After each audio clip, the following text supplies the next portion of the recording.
بسم اللہ الرحمن الرحیم۔ حضرت نوح علیہ السلام کا تذکرہ قرآن مجید میں 42 جگہ آیا ہے۔ حضرت آدم کی اولاد دنیا میں خوب بڑھی، آہستہ آہستہ یہ خدا کو بھولتے گئے جس نے اسے پیدا کیا تھا اور جو ان کا پالنے والا ہے، اور شیطان کے بہکاوے میں آنے لگے جس نے حضرت آدم علیہ السلام کو جنت سے نکلوا دیا تھا۔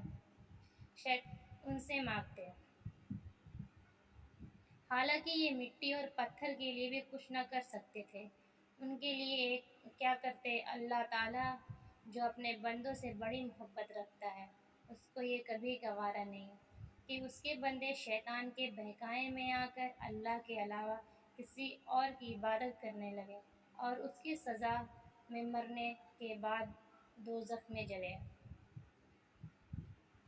اللہ پاک نے حضرت نوح علیہ السلام کو اپنا نبی بنا کر بھیجا۔ اس زمانے میں لوگوں کی عمریں بہت بڑی بڑی ہوتی تھیں۔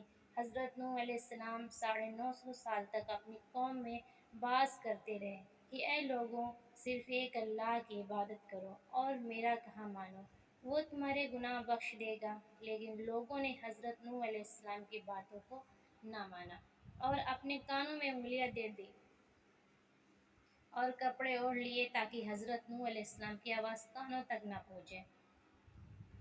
حضرت نوح علیہ السلام نے ہمت نہ ہاری، وہ برابر سمجھاتے رہے اور کہتے رہے کہ اے لوگوں، اللہ سے معافی مانگو، وہ بڑا معاف کرنے والا ہے، وہ تم پر آسمان سے بارش برسائے گا تاکہ تم خوب اناج پیدا کر سکو اور اس کے ذریعے سے بڑے بڑے باغ پیدا کر دے گا، ان میں نہریں پیدا کر دے گا، تمہیں مال و دولت دے گا اور بیٹے دے گا۔ تمہیں کیا ہو گیا ہے کہ تم خدا کو نہیں مانتے؟ حالانکہ اس نے آسمان بنائے، چاند اور سورج بنائے، اس نے تم کو مٹی میں پیدا کیا اور پھر اسی مٹی میں ایک دن تم مل جاؤ گے اور پھر قیامت کے دن اسی مٹی سے تم کو دوبارہ زندہ کرے گا۔ لیکن لوگوں نے اپنے بتوں کو نہیں چھوڑا اور حضرت نوح علیہ السلام سے کہنے لگے کہ ہم اپنے بتوں کو ہرگز نہ چھوڑیں گے اور ہم تو تم کو ایک اپنے جیسا آدمی ہی دیکھتے ہیں اور تمہارا کہنا بھی صرف چند غریب لوگوں نے مانا اور ہم تو تم کو جھوٹا سمجھتے ہیں۔ حضرت نوح علیہ السلام نے کہا کہ اے میری قوم، میں تم کو جو نصیحت کرتا ہوں اس کے بدلے میں تم سے کوئی مال و دولت نہیں چاہتا، اور جو غریب آدمی مسلمان ہوئے ہیں اور اللہ پر ایمان لائے ہیں ان کو میں اپنے پاس سے تمہارے کہنے سے نکالوں گا نہیں۔ اگر میں ان کو اپنے پاس سے نکال دوں تو خدا کے عذاب میں مجھے کون بچائے گا؟ اگر میں ایسا کروں گا تو بہت ناانصاف ہو جائے گا۔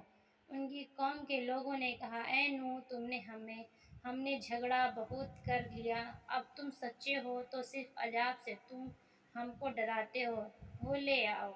حضرت نوح علیہ السلام نے کہا کہ جب اللہ پاک چاہیں گے عذاب لے آئیں گے۔